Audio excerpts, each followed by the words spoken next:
Hi friends, Karthik தீபம் சீரியலை பற்றி தான் நம்ம இந்த வீடியோக்குள்ளே பார்க்க போகிறோம். வாங்க நம்ம வீடியோக்குள்ளே போகலாம். புவனேஸ்வரியோட குடும்பத்தை தான் காட்டுறாங்க. அப்போ கரண்ட் கட்டாயி போகுது. இதை பார்த்ததுமே எல்லாருமே அதிர்ச்சி அடைகிறாங்க. அப்போ அவங்க புவனேஸ்வரியோட பொண்ணுங்க எல்லாரும் சொல்லிட்டு இருக்கிறாங்க, அம்மா எங்களுக்கு என்னமோ ரொம்ப பயமாக இருக்குமா, அந்த கோயிலை வச்சு உங்களை தீர்த்துக்கிட்டதுக்காக வந்தாமலாம், ஒருவேளை அவனுடைய வேலையாக தான் இருக்குமோ, ஏன்னா கரண்ட் கட் ஆனாலும் நம்ம வீட்டில் இன்வெர்ட் இருக்குது, இப்போ அதுவும் கட்டாக இருக்குது, எங்களுக்கெல்லாம் ரொம்ப பயமாக இருக்குமா அப்படிங்கும்போது அப்போ புவனேஸ்வரியோட கணவர் மருமகன் அவங்களும் சொல்லிட்டு இருக்கிறாங்க, இங்கே என்னமோ இப்போ நடக்க போகுது புழுக்கு அப்படின்னு சொல்லிட்டு இருக்குமே பார்த்தோம்னா ஒரு ஜீப்பு அவங்க வீட்டு வாசல் முன்னாடி நிற்கிது. இதை பார்த்ததுமே எல்லாரும் அதிர்ச்சி அடைகிறாங்க. உடனே புவனேஸ்வரிட்டு அவங்க பொண்ணுங்க சொல்கிறாங்க, அம்மா எனக்கு என்னமோ ரொம்ப பயமாக இருக்குது, இப்போ என்னம்மா பண்ணலை அப்படிங்கும்போது, இங்கே பாருங்கள் எதுக்குமே பயப்படக்கூடாது, இங்கே என்ன நடந்தாலும் சரி தான், அதையும் ஒரு கை பார்த்துடலாம் அப்படிங்கிறாங்க. அப்போ அவங்க சந்திரகலாவை தான் காட்டுறாங்க. சந்திரகலா நினைக்கிறாங்க ஜீப்பு இறங்குத, ஒருவேளை நமக்கு கணவர் தான் இருக்குமோ, அக்காலை முடிக்கிறதுக்காக வந்திருப்பாரோ, இங்கே என்ன நடக்க போதோ தெரியலையே அப்படின்னு சொல்லிட்டு அவங்களும் பதட்டமாக இருந்துட்டு இருக்கிறாங்க. அப்போ பார்த்தோம்னா கரெக்டாக வாசலில் ஒருத்தவங்க வரவும், நீ யார் அப்படின்னு சொல்லிக்கிட்டு புவனேஸ்வரி சத்தம் கொடுத்துட்டு இருக்கிறாங்க. ஆனால் யாருமே பேசாமல் அவங்க அமைதியாக இருந்துட்டு இருக்கிறாங்க. ஐயோ யாரோ வந்துட்டாங்க பொழுது, நம்ம குடும்பத்தை இன்னைக்கு ஒரு வழி பண்ண போகிறாங்க அப்படின்னு சொல்லிட்டு எல்லாருமே பயத்தோடு இருந்துட்டு இருக்கும்போது கரெக்டாக கார்த்தி அந்த வீட்டு வாசலுக்குள்ளே வரவும் கரண்ட் வந்துடுது. கரண்ட் வந்ததுமே பார்க்குறாங்க, ஓ இது நம்ம செலம்பாட்டத்தில் ஆடி ஜெவச்சனாச்சே அப்படின்னு சொல்லி பேசிகிட்டு இருக்கும்போது, நீ தான் வந்திருக்கிறியா அப்படின்னு புவனேஸ்வரி அவங்க கோவத்தோட கேட்குறாங்க. நான் தான் வந்திருக்கேன்னு நீ சொல்ல வேண்டியது தானே, எதுக்காக பேசாமல் அமைதியாக இருந்த அப்படிங்கும்போது உடனே கார்த்தி சொல்கிறாங்க, அதான் வாயில் பப்ளுகாம் போட்டு நான் சாப்பிட்டுட்டு இருக்கோம்ல, அப்புறமா எப்படி நான் பேச முடியும், அதனால தான் நான் அமைதியாக இருந்தேன் அப்படிங்கிறாங்க. என்ன உனக்கு ரொம்ப திமிரா ஜாஸ்தி தான் இருக்காது அப்படின்னு சொல்லும்போது, ஆமாம் எனக்கு திமிர் ஜாஸ்தியாக தான் இருக்கும் அப்படிங்கிறாங்க. சரி நீ இப்போ எதுக்காக வந்திருக்கிற அப்படின்னு புவனேஸ்வரி கோவத்தோட கேட்கும்போது, அதுதான் என்ன வேலைக்கு கூப்பிட்டீங்களா, அதனால தான் வேலை செய்யலாம், அதை சொல்லிட்டு போகலான்னு சொல்லிட்டு வந்தேன் அப்படிங்கிறாங்க. நீ வேலைக்கு வரேன்னு சொல்லிட்டு போகிறதுக்கு இதுதான் டைமா என்ன, அதாவது ராத்திரி போல தான் சொல்லுறதுக்காக வருவி அப்படின்னு சொல்லும் போது, எனக்கு இப்போ தான் வரணும்னு தோணுச்சு தான், அதனால நான் வந்திருக்கேன் அப்படிங்கிறாங்க.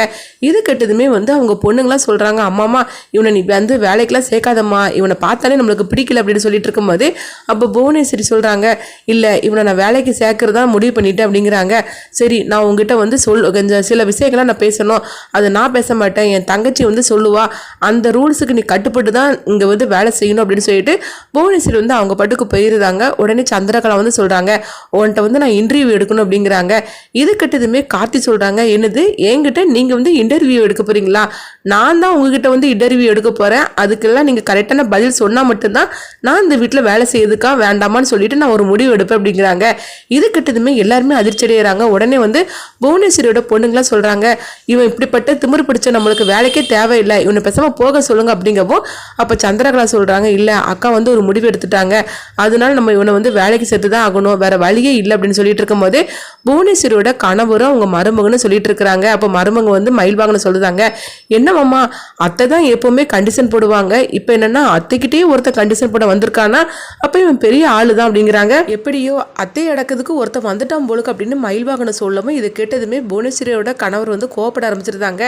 என்ன பேசிட்டு இருக்கிற, அதாவது என்னுடைய பொண்டாட்டிக்கிறதுக்கு ஒருத்தர் வந்துட்டான்னு சொல்லி இவ்வளோ கீழ்த்தரமா நீ பேசுவே அப்படிங்கும்போது, என்னமாம்மா திடீர்னு நீங்கள் அத்தைக்கு சப்போர்ட்டாக மாறிட்டீங்க, எப்போவுமே நம்மளுடைய கூட்டணி தானே ஜெபிக்கும் அப்படிங்கும்போது, இல்லை ஒன்றும் இல்லை நான் சும்மா தான் சொன்னேன் அப்படின்னு சொல்லியிருந்தாங்க.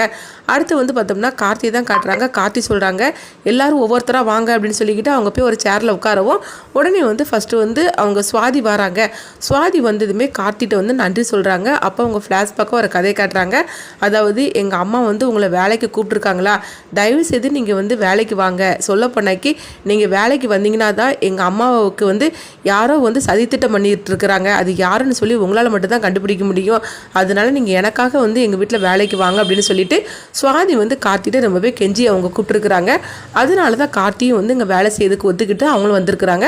இதை ஃப்ளாஷ்பேக்காக சுவாதியும் கார்த்தியும் நினச்சி பார்க்கும்போது அப்போ சுவாதி கார்த்திகிட்ட சொல்கிறாங்க, நான் வேலைக்கு வாங்க அப்படின்னு சொல்லி உங்களை கூப்பிட்டதுமே நீங்கள் வந்துட்டீங்களா, அதுக்கு நான் உங்களுக்கு ரொம்பவே தேங்க்ஸ் சொல்கிறேன் அப்படிங்கவும் அப்போ கார்த்தி கேட்குறாங்க, என்னை எதுக்காக இப்போ நீங்கள் வேலைக்கு கூப்பிட்டுருக்கிறீங்க, உங்கள் அம்மாவோட உயிருக்கு ஆபத்து அப்படின்னு சொல்லிட்டு தானே அப்படிங்கும்போது, ஆமாம் எங்கள் அம்மாவோட உயிருக்கு ஆபத்து இருக்குது, எங்கள் அம்மா கொஞ்சம் ஸ்ட்ரிக்டாக இருப்பாங்க, ஆனால் மற்றபடி ரொம்பவே நல்லவங்க, அவங்கள நல்லபடியாக வச்சிருக்கணும்னு சொல்லிட்டு நான் ஆசைப்படுறேன், அதனால தான் அது யாருன்னு சொல்லி நீங்கள் தான் கண்டுபிடிக்கணும் அப்படிங்கவும் வேறு யாரும் இருக்க முடியாது, இந்த வீட்டில் வந்து யாராவது ஒருத்தங்க தான் இருக்க முடியும் அப்படின்னு சொல்லவும் அவங்க உடனே அதிர்ச்சி அடைகிறாங்க. சரி நீங்கள் கிளம்புங்க, நான் பார்த்துக்கிட்டு அப்படின்னு சொல்லும் போது உடனே சுவாதி அங்கேருந்து போகிறாங்க. அடுத்து பார்த்தோம்னா புவனேஸ்வரியோட ஃபஸ்ட்டு பொண்ணு வராங்க. அவங்க வந்ததுமே ரொம்ப திமுறாக தான் பேசிகிட்டு இருக்கிறாங்க. அப்போ கார்த்தி வந்து சொல்கிறாங்க, உங்களுக்கு கல்யாணம் முடிஞ்சிருச்சு அப்படின்னு கேட்கும்போது ஆமாம்மா கல்யாணம் முடிஞ்சிருச்சு அப்படிங்கிறாங்க. உங்களுடைய கணவரோட பேர் அப்படின்னு என்னன்னு சொல்லி கேட்கும்போது அதெல்லாம் சொல்லிக்கிற மாதிரிக்கெல்லாம் பெரிய விஷயம்லாம் கிடையாது அப்படிங்கவும், என்னங்க இப்படி பேசிகிட்டு இருக்கிறீங்க, உங்கள் கணவரோட பேரை கேட்டால் சொல்ல வேண்டியதுன்னு அப்படிங்கும்போது உடனே வந்து அவங்க மயில் வாங்கணும் அப்படிங்கிறாங்க. ஓஹோ, ஒருத்தர் வந்து ஜோக்கர் மாதிரிக்கு நின்றுட்டு இருப்பாரு, அவர் தான் உங்கள் கணவர் அப்படிங்கும்போது இங்கே பாரு இந்த மாதிரிக்கெல்லாம் பேசிகிட்டு இருக்காது அப்படிங்கிறாங்க. சரி உங்களுடைய கல்யாணம் வந்து அரேஞ்ச் மேரேஜா லவ் மேரேஜ் அப்படிங்கும்போது லவ் மேரேஜ் தான் அப்படிங்கிறாங்க. என்னங்க உங்கள் கணவரை விருப்பப்பட்டு தானே கல்யாணம் பண்ணியிருக்கிறீங்க, அப்புறமா எதுக்காக இப்படி பேசுகிறீங்க அப்படிங்கும்போது என்னுடைய வயசு கோளாறால் அந்த ஆளை நான் கல்யாணம் பண்ணிக்கிட்டேன், இப்போ தானே தெரியுது அது எவ்வளோ பெரிய தப்பு அப்படின்னு சொல்லிட்டு அவரெல்லாம் நான் ஒரு மனுஷனாக மதிக்கிறதே கிடையாது, நான் இருன்னு சொன்னால் இருப்பார், நில்லுன்னு சொன்னால் நிற்பார், அவ்வளோதான், மற்றபடி எனக்கு வந்து அவர் மேலே பெரிய ஒரு மரியாதைலாம் ஒன்றுமே கிடையாது அப்படிங்கிறாங்க. பரவாயில்ல உங்கள் புருஷனை நீங்கள் ரொம்பவே நல்ல மரியாதையோடய வச்சிருக்கிறீங்க, சரி கிளம்புங்க அப்படிங்கிறாங்க. அடுத்து போட்டு பார்த்தப்போனா இன்னொரு பொண்ணு வராங்க. அப்போ அவங்களும் வந்து ரொம்பவே திமிரா பேசிகிட்டு இருக்கிறாங்க. நான் வந்து ஆம்பளைங்களெல்லாம் பெருசாக நான் மதிக்க மாட்டேன், எங்கள் அம்மா வந்து அப்படி தான் சொல்லி என்னை வளர்த்துருக்காங்க அப்படிங்கும்போது உங்கள் அம்மா உங்கள்கிட்ட நல்லாவே சொல்லி நல்லபடியாக வளர்த்துருக்குறாங்க, இதுக்கு மேலே உங்கள்கிட்ட நான் கேள்வி கேட்க தயாரால நீங்கள் தயவு செய்து கிளம்புங்க அப்படிங்கிறாங்க.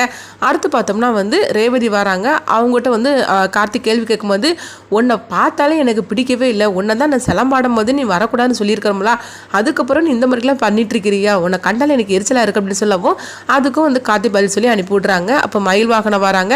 உங்கள்கிட்ட நான் கேள்வி கேட்கவே விரும்பல, நீங்கள் பாட்டு கிளம்பி போயிடல அப்படிங்கவோ, என்னங்க என் வீட்டில் எல்லாத்தையும் கேள்வி கேட்டுட்டு இருக்கிறீங்க, என்கிட்ட மட்டும் கேள்வி கேட்க மாட்டீங்களா அப்படின்னு மயில் வாகனம் சொல்லவும், உங்கள்கிட்ட கேள்வி கேட்குற அளவுக்கு நீங்கள் வந்து என்கிட்ட பெருசாலாம் வந்து உன் மேலே எனக்கு எதுவும் அபிப்பிராயம் கிடையாது, நீங்கள் கிளம்பலாம் அப்படின்றதாங்க. அடுத்து பார்த்தோம்னா வந்து அவங்க மாமா புவனேஸ்வரோட கணவர் வராங்க. அவங்க வந்ததுமே வந்து கார்த்தி எந்திரிச்சு மாமா வாங்க அப்படிங்கிறாங்க. இது கிட்டதுமே வந்து அவர் அதிர்ச்சி அடைகிறாங்க.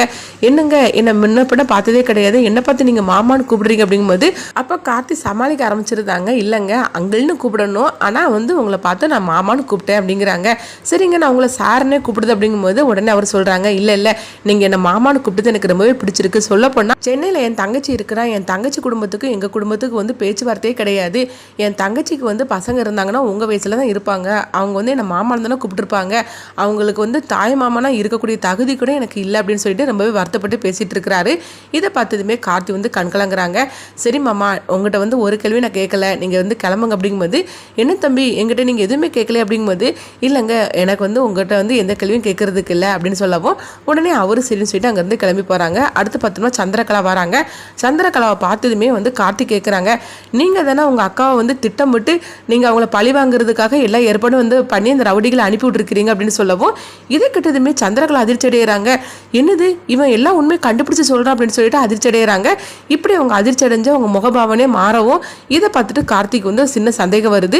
இந்த மாதிரி தான் இந்த எபிசோட எடுத்துகிட்டு போகிறாங்க. கார்த்தி வந்து சந்திரகலா வந்து சந்தேகப்பட ஆரம்பிச்சிருவாங்களா, என்ன பார்த்தோம்னா சந்திரகலா தான் வந்து அவங்க கூட இருந்துட்டு இருக்கிறாங்க. அப்போ உங்களுக்கு கல்யாணம் ஆயிடுச்சான்னு கேட்கும்போது ஆமாம் அப்படிங்கிறாங்க. உங்கள் ஹஸ்பண்ட் யாருன்னு சொல்லும்போது கேட்கும்போது அவங்க வந்து எதுவுமே சொல்லலை. இப்படி அவங்க நிறைய கேள்வியில் வந்து அவங்க மறைக்கிறாங்க. இதனால கார்த்திக் சந்தேகம் வரும்.